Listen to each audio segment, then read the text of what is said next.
Assalamualaikum warahmatullahi wabarakatuh. Alhamdulillah. Selalu lisan kita terbasahkan dengan kalimat mulia ini sebagai tanda syukur kepada Allah Subhanahu wa taala atas segala nikmat yang dilimpahkan kepada kita, termasuk nikmat kehidupan dan akhirnya diisi dengan nikmat keimanan, dan kita mengetahui mana yang diperintahkan dan mana yang dilarang oleh Sang Pencipta Allah.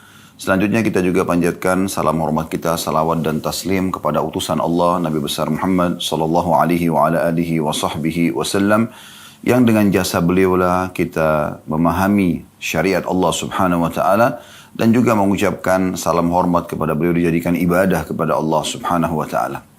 Saudaraku seiman, pada kesempatan ini kita akan membahas sebuah topik yang sebenarnya nampaknya pendek, tapi ini adalah asas atau pondasi dasar dalam kehidupan kita, yaitu tujuan hidup.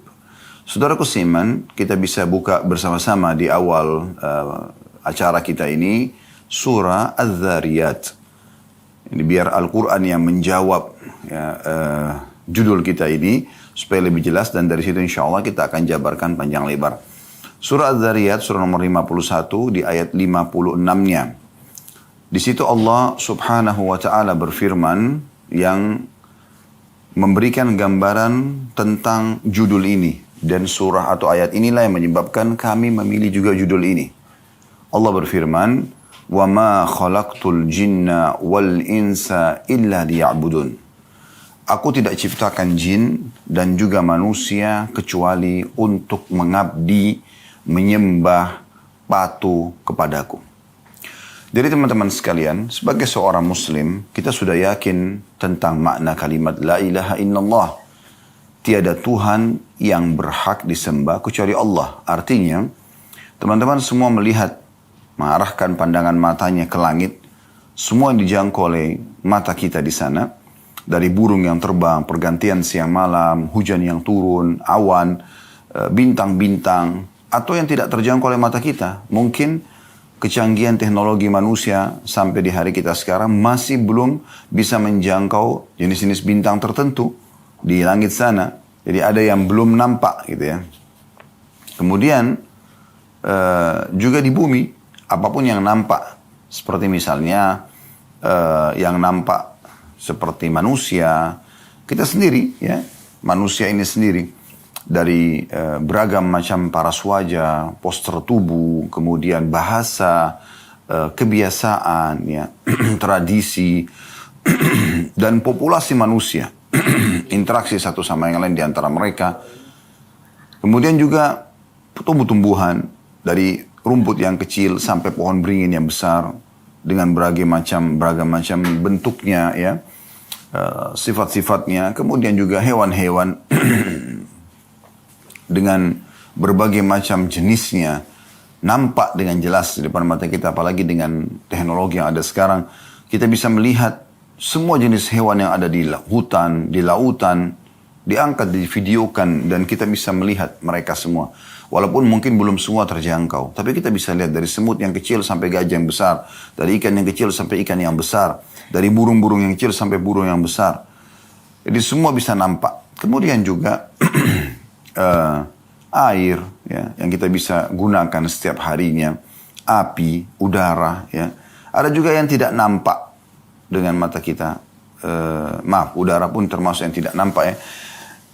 Yang tidak nampak seperti misalnya, ya, jin, manusia, partner daripada manusia yang Allah ciptakan, tapi memang manusia Allah tidak nampakkan pada manusia.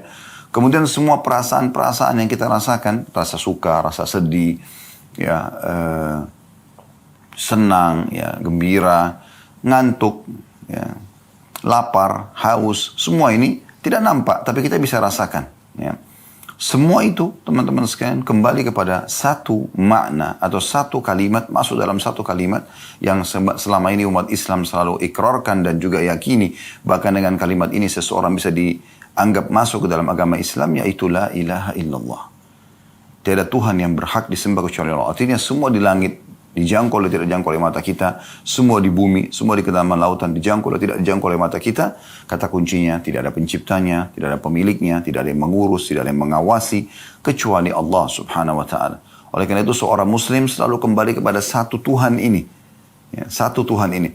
Dan kita sudah dipandu oleh Tuhan yang satu ini, Allah Subhanahu wa taala, dengan kemahaadilannya di dalam syariat yang diturunkan oleh Allah melalui para nabi, dan kita sekarang di masa Nabi Muhammad sallallahu alaihi wasallam dalam Al-Qur'an, sehingga dipandulah bagaimana kita mengenal Allah Subhanahu wa taala. Mayoritas ayat Al-Qur'an berbicara tentang pengenalan Allah Subhanahu wa taala dan juga apa yang Allah Subhanahu wa taala inginkan, ya.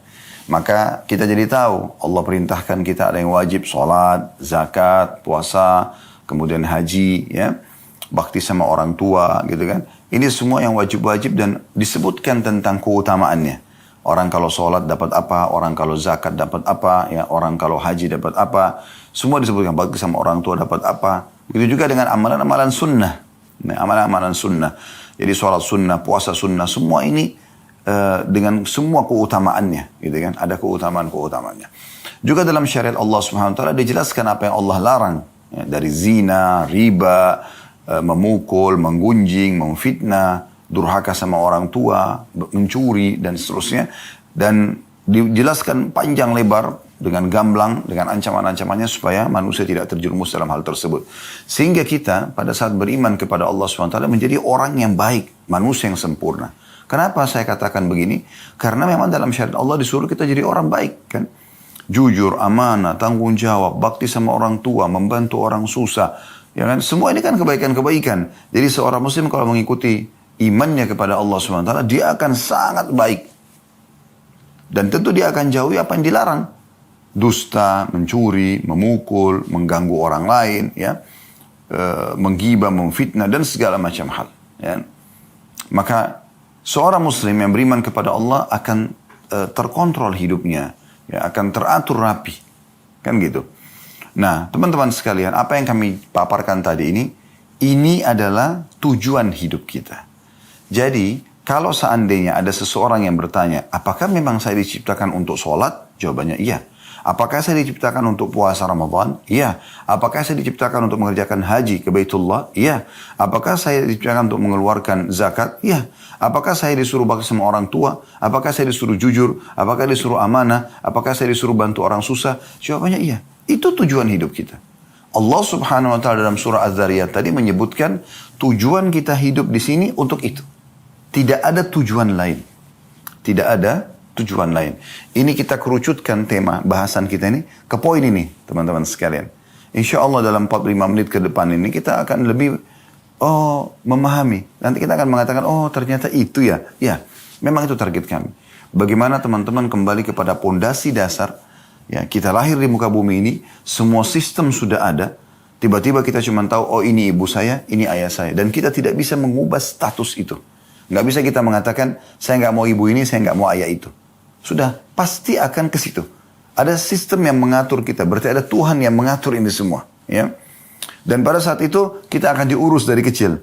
Dirawat. Kita cuma tahu menangis waktu masih bayi. Kalau tidak suka atau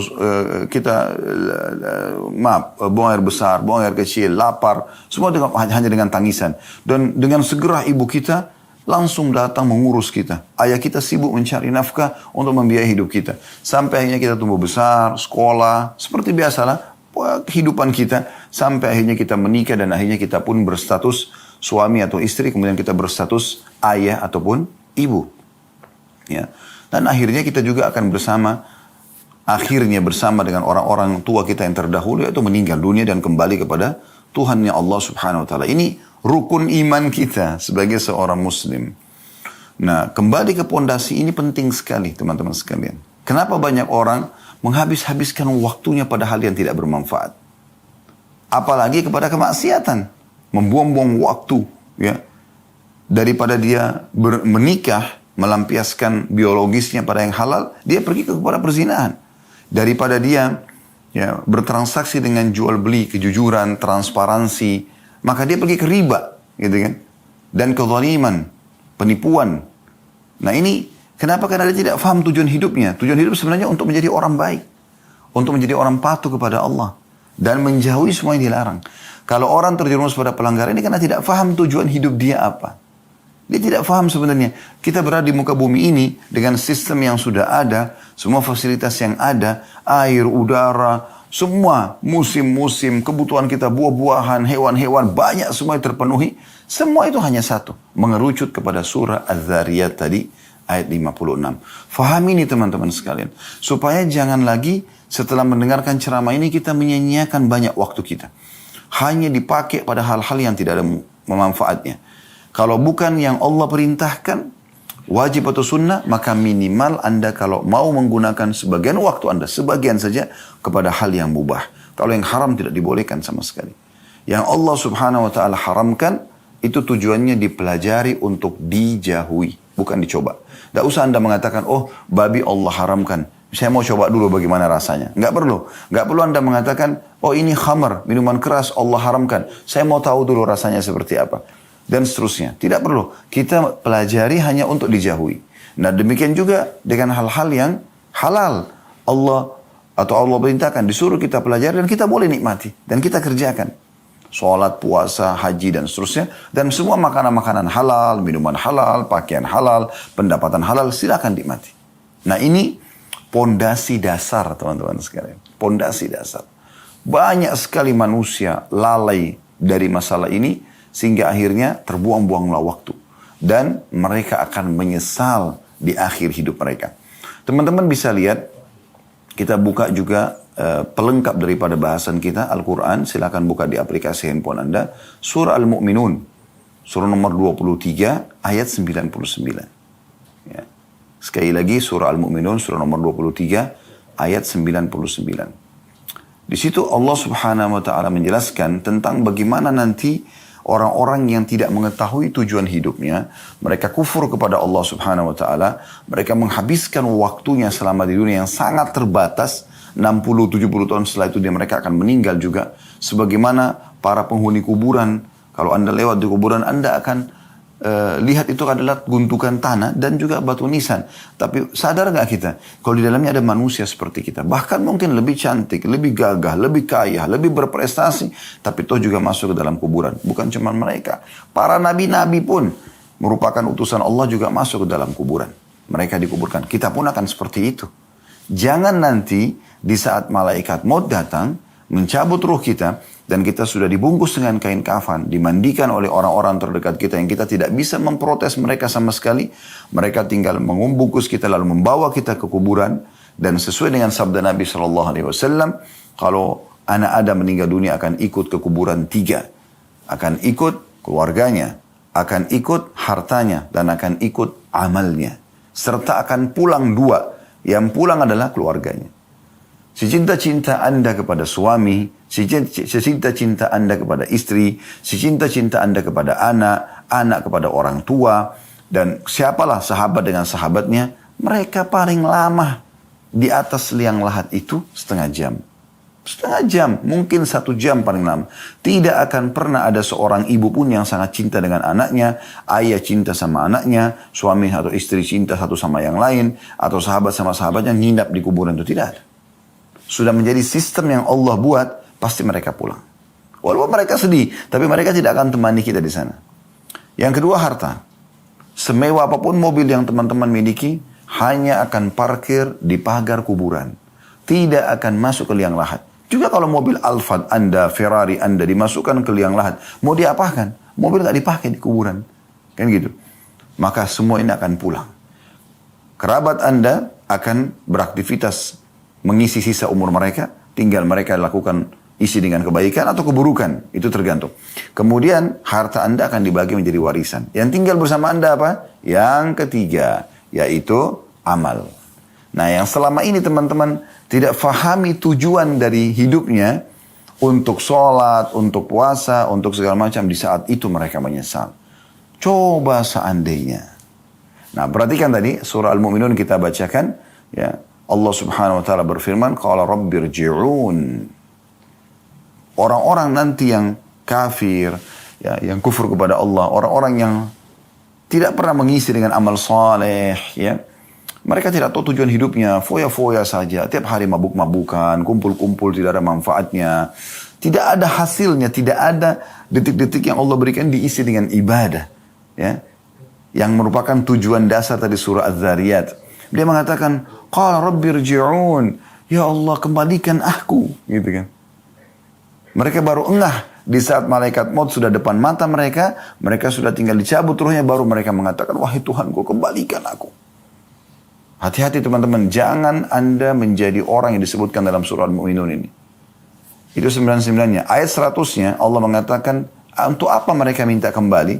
Apakah mereka mau kembali ke restoran favoritnya untuk makan makanan kesukaannya? Apakah mereka kembali untuk kumpul lagi dengan pasangan hidup dan anak-anaknya? Apakah mereka minta kembali untuk meeting bisnis yang miliaran? Apakah mereka kembali untuk mengatur sebuah program-program yang mungkin ya, atau mengaplikasikanlah program yang sudah mereka susun tapi belum sempat dijalankan? Tidak sama sekali. Ya. Mereka mengatakan, la'alli a'malu salihan fima tarakt. Semoga saja di saat engkau kembalikan aku, hai Tuhanku, ya, ke dunia, jangan mati dulu, gitu kan? Agar aku bisa beramal saleh, apa yang aku tinggalkan. Perhatikan, jadi ini tujuan hidup sebenarnya. Di saat kematian baru dia sadari, ternyata kumpul-kumpul sama keluarga, ya, meeting segala macam, ini pelengkap, ini warna hidup. Tapi tujuan dasarnya adalah mengabdi kepada Allah. Dia berharap kembali ke dunia untuk beramal saleh yang dulu dia sia-siakan. Lalu kata Allah apa? Kalla, innaha kalimatun huwa qailuha.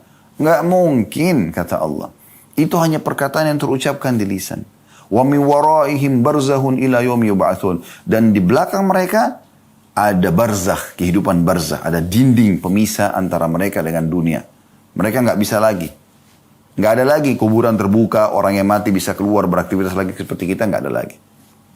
Ya. Dan tidak ada itu yang sering digambarkan, maaf, di sinetron-sinetron kita, sebagian sinetron pocong bisa keluar, kuburan terbuka, lalu mengganggu orang atau keluar. Itu tidak ada lagi. Mustahil. Kalau itu terjadi, maka mungkin setiap kita akan diketuk rumahnya oleh orang tua yang sudah meninggal. Man. Atau tetangganya. Tapi tidak ada dalam Islam semua itu. Itu perusakan akidah yang harus diluruskan, ya. Jadi teman-teman sekalian, orang baru menyadari di saat dia meninggal, oh ternyata ini tujuan saya hidup. Ya. Sekarang saya kasih contoh rasional. Kalau teman-teman, misal kita anggap di titik ini, tiba-tiba ada malaikat maut di depan mata kita. Dan itu pasti terjadi, demi Allah akan terjadi teman-teman. Saya bukan menakut-nakuti, tapi kita pasti akan begitu. Saya atau Anda lebih dulu, kita semua sedang menuju ke liang lahat kita. Di saat malaikat maut itu datang, antara Anda sama malaikat maut itu, saya saja di ruangan ini, di studio ini, bisa tiba-tiba lihat malaikat maut. Anda semua tidak tahu. Kan begitu orang kalau mau meninggal, kan tidak ada yang bisa lihat malaikat maut. Allah hijab matanya, tidak bisa dia lihat. Tapi tiba-tiba, seperkasa apapun ya, orang itu, sepintar apapun dia, sekaya apapun dia, pada saat itu hitungan detik dia akan meninggal. Ruhnya dicabut, selesai. Itu fakta. Gitu kan? Pastikan. Sebagaimana Allah sebutkan dalam surah Al-Imran, kullu nafsin za'iqatul maut, semua jiwa pasti akan mati. Tidak mungkin tidak gitu. Nah, di saat Anda menghadapi kematian tersebut, ya, malaikat maut misalnya menyampaikan kepada Anda, wahai fulan, Allah masih memberikan sekarang kamu kesempatan setengah jam. Setelah itu saya akan cabut ruh kamu. Kira-kira teman-teman, saya ingin tanya, coba bayangkan ini. Saya mau tanya, kalau setengah jam itu Allah berikan kesempatan, apa yang akan Anda lakukan? Saya kembali mengingatkan tadi apa yang saya ulangi. Apakah Anda akan cari lagi makanan favorit Anda yang setiap hari Anda sibuk mencari restoran makanan favorit tersebut? Padahal sebenarnya seorang muslim, makan yang ada, syukuri yang ada, kan gitu. Walaupun boleh, bukan tidak boleh kita mencari makanan kesukaan kita. Tapi jangan berlebihan teman-teman. Ada orang kadang-kadang untuk mengejar kuliner aja sampai sekian jam naik mobil. 3 jam, 4 jam gitu kan. Hanya untuk mengejar sebuah kuliner. Kalau kita kebetulan ke sana, makan. Nggak masalah. Nikmatin yang halal. Allah bolehkan itu. Tapi habiskan waktu dalam keseharian pada hal-hal yang tidak diperlukan untuk apa? Toh juga makanan itu rasanya di mana? Di ujung lidah. Anda bisa rasakan, oh ini sambal, oh ini rendang, oh ini ayam, oh ini nasi. Di ujung lidah. Kalau sudah lewat sepertiga jari kita, ini kan ada garis-garis ini. Sepertiga jari ini ke tenggorokan, kira-kira teman-teman, Anda masih bisa nggak membedakan mana ayam, mana rendang tadi, mana sambal, mana nasi? Udah nggak bisa. Dia masuk ke tubuh selesai. Berarti makanan itu cuma di ujung lidah kan? Silakan nikmati. Tapi jangan berlebihan. Karena Allah bolehkan kita makan dan minum. Yang penting halal dan thayyibah. Dibolehkan oleh Allah dan juga thayyibah. Tapi sesuai dengan kebutuhan. Makanya Nabi SAW mengatakan, wahai anak Adam, makanlah sesuatu yang bisa menopang tulang belakangmu agar engkau bisa berdiri, bisa beraktivitas. Jangan berlebihan. Dan kita tahu juga secara medis kita dilarang makan terlalu berlebihan. Kan begitu? Itu contohnya. Tapi memang ada batasannya teman-teman. Allah kasih kita batasan. Seenak apapun makanan itu. Misal kita suka sekali nasi goreng tertentu atau apalah nasi campur. Apalah kira-kira makanan yang kita suka. Berapa banyak kita bisa makan? Sepiring, dua piring itu sudah kenyangnya luar biasa. Ya. Terus selesai habis itu. Sekarang pakaian misalnya. Berapa lembar Anda bisa pakai? Selembar, 2 lembar. Sebanyak apapun pakaian Anda miliki. Apakah Anda bisa pakai semuanya sekaligus? Gak bisa. Ada batasannya kan? Kalau Anda pakai 5 lapis baju sekalian, orang tertawain Anda. Di musim dingin pun, orang mungkin pakai baju kaos, 1 baju luar, dan 1 lagi baju. Mungkin 3 lembar itu pun di saat tertentu, di musim dingin yang sangat gitu. Tapi kalau kita di Indonesia ini, mau pakai berapa lembar baju? 1 baju kaos, 1 baju luar, selesai. Ini gak bisa kita pakai banyak-banyak. Begitu juga sepatu. Anda punya sepatu sampai 40 sepatu, 30 sepatu. Untuk apa gitu? Oh, Anda pakai 1, 2. Kecuali untuk kebutuhannya ya. Misalnya ada untuk olahraga, ada untuk aktivitas, ada untuk ini. Bisa 3, 4, mungkin 5 orang. Tapi ada orang subhanallah punya koleksi sepatu. Baru sekarang banyak, harganya mahal-mahal. Yang mungkin kalau digabungin, bisa bangun 1 masjid buat amal soleh dia. Mohon maaf, saya bukan menyinggung siapapun karena saya tidak tahu siapa saja yang hadir di sini. Cuman saya coba mengajak Anda berpikir di waktu-waktu yang sempit kita ini, hanya sekitar 45 menit kita menyampaikan pesan-pesan ini, supaya kita merenungi sama-sama. Berarti saya tidak boleh pakai sepatu bermerek Ustaz? Boleh, tapi jangan berlebihan. Saya tidak boleh makan makanan enak Ustaz? Boleh, cari restoran terbaik, tapi jangan berlebihan. Gitu. Boleh saya tidak boleh pakai pakaian yang bermerek? Boleh, tapi jangan berlebihan. Jangan menjadikan target utama. Contoh misal, pecinta-pecinta dunia ini, kalau dia mau makan di satu restoran. Lalu kebetulan dia pergi ke sana, tutup restorannya. Kecewanya luar biasa, sampai menjadi bahan cerita mungkin seminggu dengan teman-temannya. Kenapa akhi dan ukhti? Hanya karena tidak bisa makan di situ? Baik, nanti kita bisa makan. Oh, saya kemarin ke restoran sana tuh nggak dapat, tutup, sayang bener. Loh kenapa? Mau beli baju, ternyata bajunya habis, kehabisan stok. Oh, itu baju merek, bagus gini, saya mau. Akhi dan ukhti, mudahkan kehidupanmu. Bukan itu tujuan utama. Tujuan hidup bukan itu. Justru kamu harus merasa sedih di saat kamu tidak sempat sholat subuh, tidak sempat sholat duhur, asar, maghrib, isya, atau telat dari waktunya. Karena sholat kan harus tepat waktu, tepat gerakan, dan tepat bacaan. Kan ini 3 khusyuk ini. Ya. Ada yang lupa di sini, Anda sedih. Ini wajar Anda sedih. Bayangkan teman-teman, Nabi SAW mengatakan, rak'atai fajr khairu minad dunya wa ma fiha. 2 rakaat sholat sunnah fajr lebih baik daripada dunia dan seluruh isinya. Coba, itu nilai. Kenapa Nabi SAW mengatakan lebih baik daripada dunia dan seluruh isinya? Karena memang itu yang kita butuhkan di kuburan kita. Itu yang kita butuhkan di akhirat kita. Semua ini dunia cuma pernak-perniknya. Kan gitu. Maka jangan berlebihan. Jangan keluar dari tujuan hidup kita yang sebenarnya. Ya. Lalai. Bahkan ada orang disayangkan sekali sudah sampai pada umur tua pun. Di atas 40 tahun itu sudah harus ada peringatan-peringatan yang luar biasa. Itu masih saja lalai. Bahkan ada yang baru terjerumus ke dalam banyak pelanggaran di umur-umur seperti ini. Padahal sebenarnya mereka harus, ini sudah waktu warning ini, peringatan di sini. Gak bisa lagi kita macam-macam. Ya. Udah harus kita sadari kesalahan-kesalahan masa lalu. Kita mohon ampun kepada Allah. Kembali kepada Allah SWT. Tidak boleh disia-siakan, tidak boleh salah dalam masalah seperti ini. Nah, ingat teman-teman, di saat kita meninggal dunia, semua urusan pernak-pernik ini hanya akan menjadi pembicaraan orang.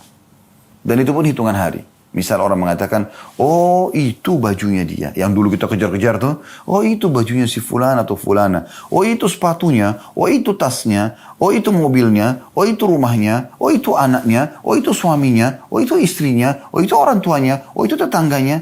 Setelah itu, selesai. Apa manfaatnya buat orang yang sudah meninggal? Gak ada. Kenangan saja. Yang selama ini kita jor-joran, saling bersaing, sombong-sombongan, ya. itu ternyata cuma jadi kenangan.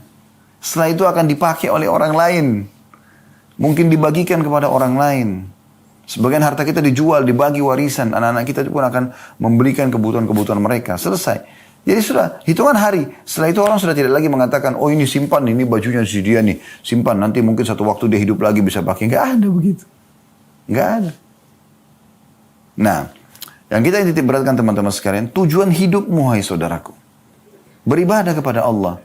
Meeting berapa miliar pun, berapa triliun pun, tinggalkan untuk sholat. Maaf, saya sholat. Bilang kepada orang-orang yang hadir di situ. Yang muslim ajak sholat. Yang kafir, izin sama mereka baik-baik. Lalu kita akan kembali setelah sholat. Sholat itu 5 menit. Absen kepada Allah. Ya Allah, baik saya hadir. Allah panggil, hayya ala sholat. Ayo sholat. Hayya ala falah. Ayo menuju kepada kemenangan. Allah kasih kita gambaran, panggil, absen. Kata Salamah bin Dinar rahimahullah, seorang ulama tabi'in, usahakan dimanapun Allah menginginkan kau hadir, kau ada di situ yang pertama. Sholat, zakat, Ramadan, kamu yang pertama, di saat pertama. Dan usahakan kamu yang paling jauh dari apa-apa yang telah Allah haramkan. Di situ baru kamu bisa menikmati keimanan itu. Sisi lain teman-teman sekalian. Ada juga ya pelengkap dari surah Al-Mu'minun ini, ada surah Al-Munafikun. Ayat terakhirnya. Di situ juga orang-orang ada yang menyesal, gitu kan. Surah Al-Munafikun ini jelas Anda tinggal cari di daftar isi. Lihat di akhir-akhir ayatnya.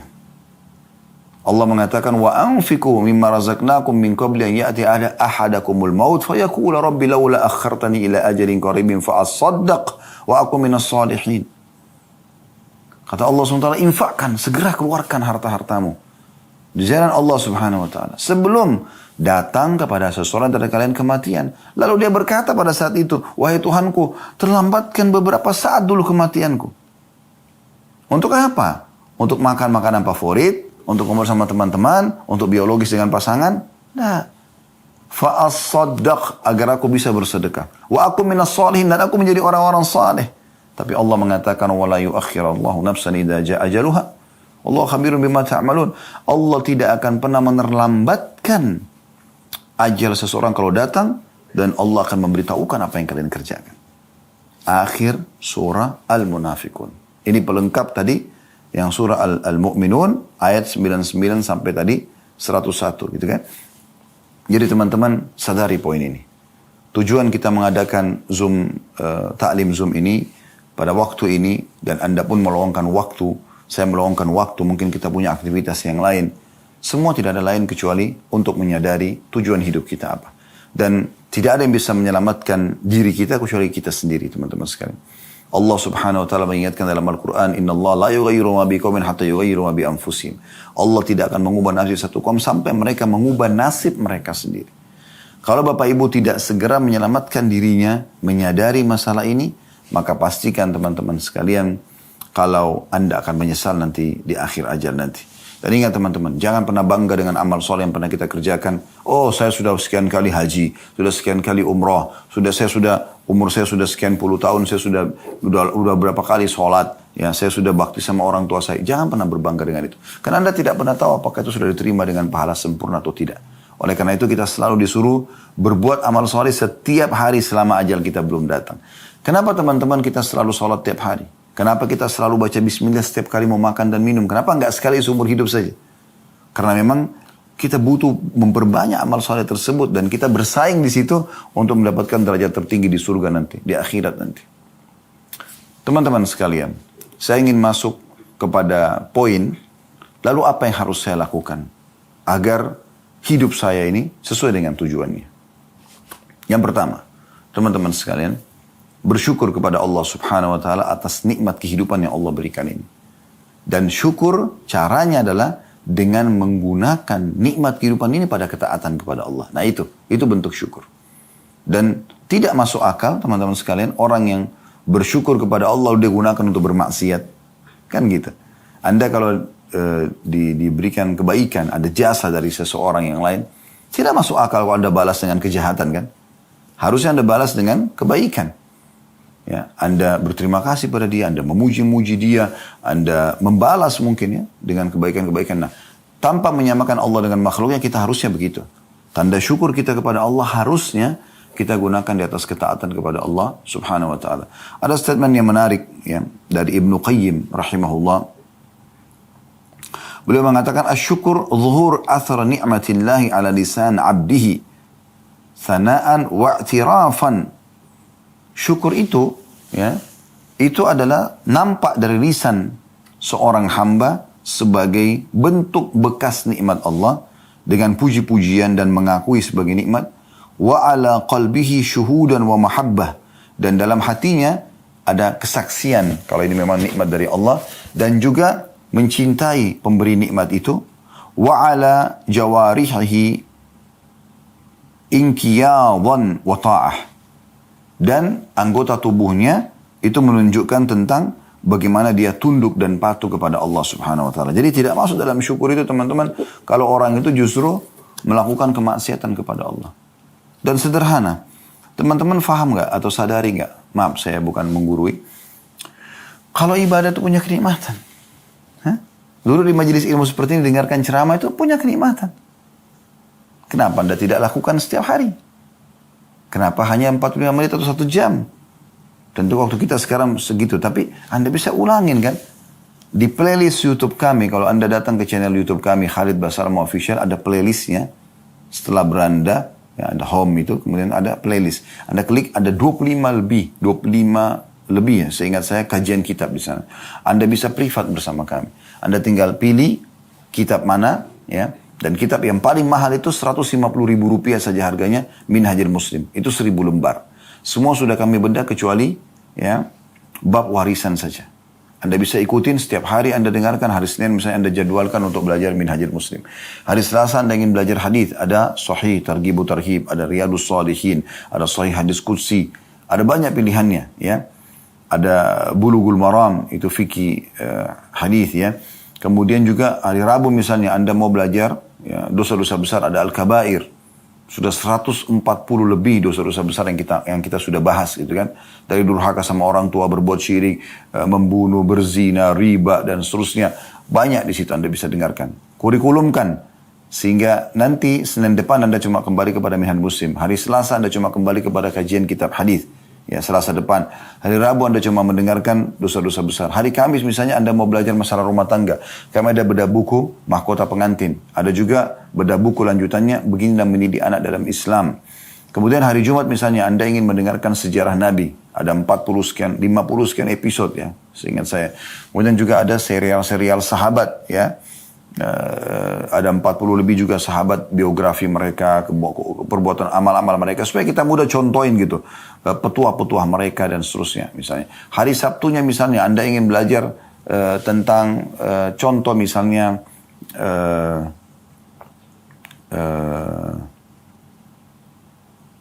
materi umum ya, seperti tablik akbar ya, seperti contoh materi-materi tazkiyatun nafs ya, pensucian jiwa. Kami ada bahasan banyak sekali tentang sabar, tentang syukur, ya, tentang tawakal. Ya. Ada juga di khutbah-khutbah Jumat, yang ada kumpulan khutbah Jumat.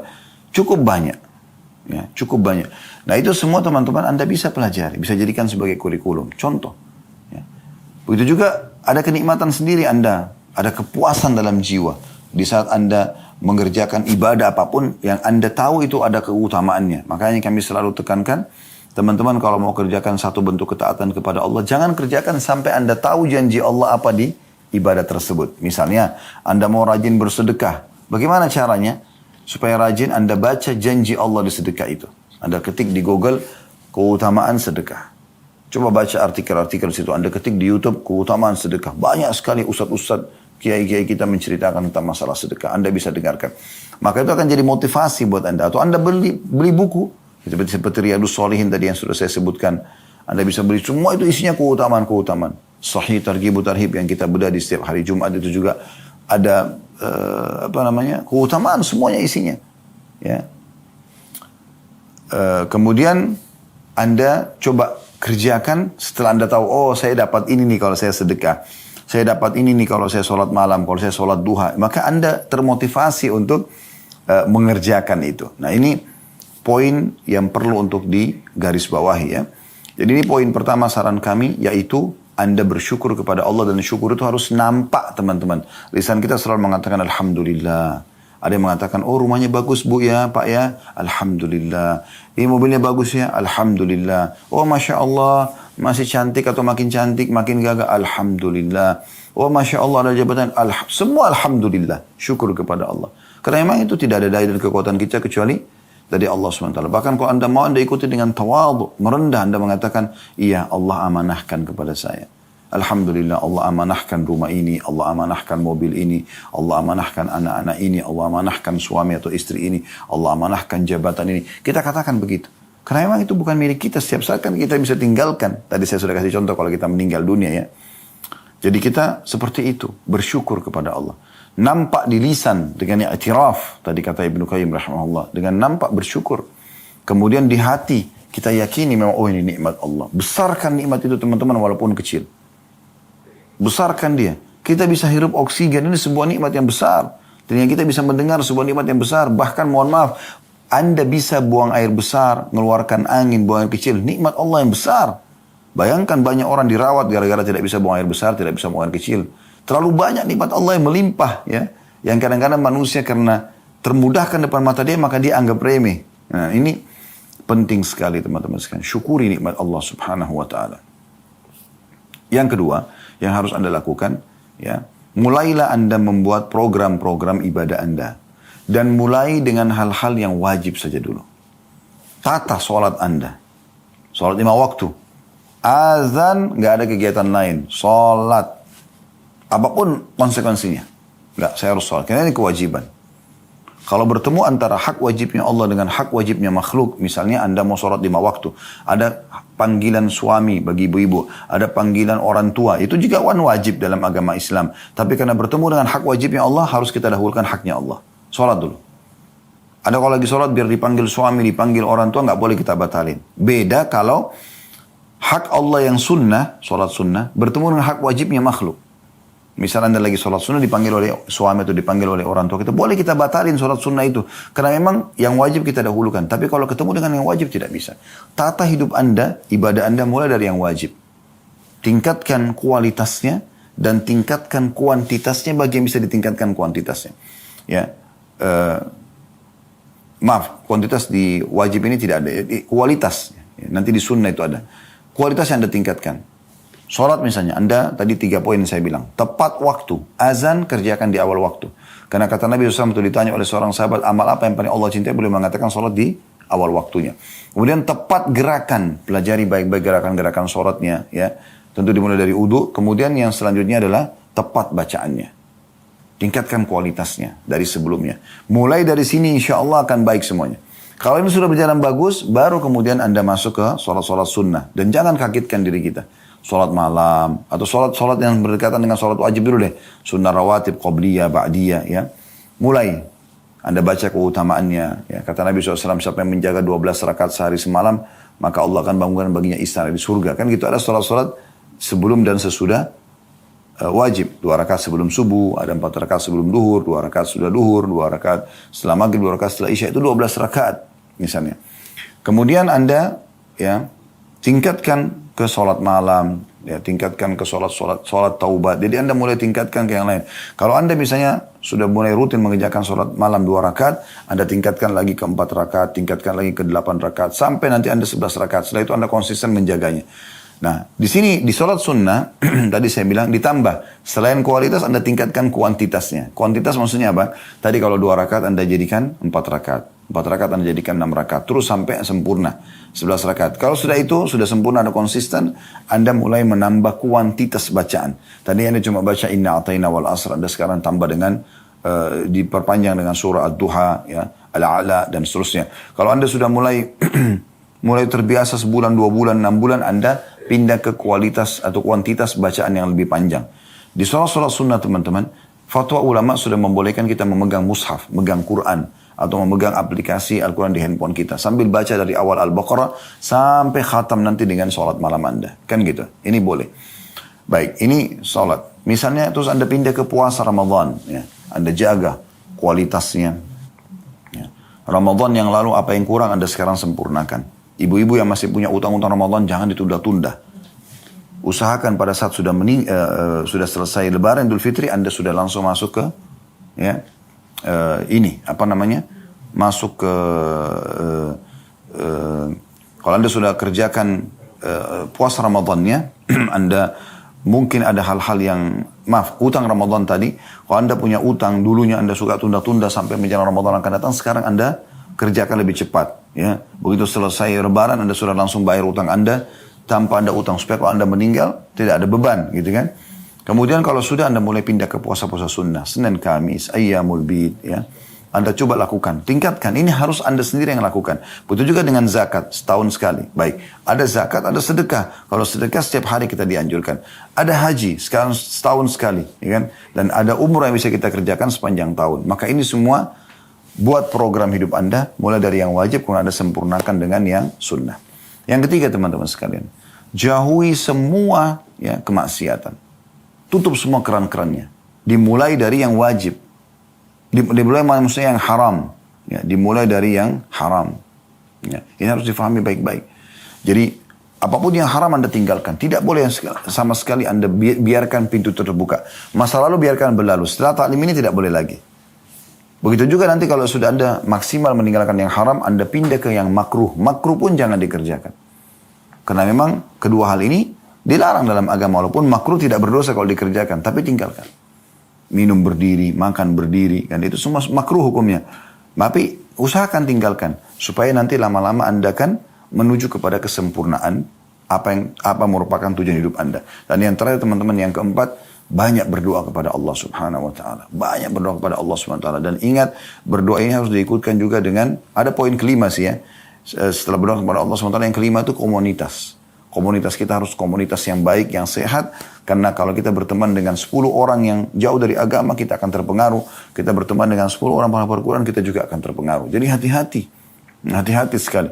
Kata Nabi SAW, Al-maru ala dini khalili.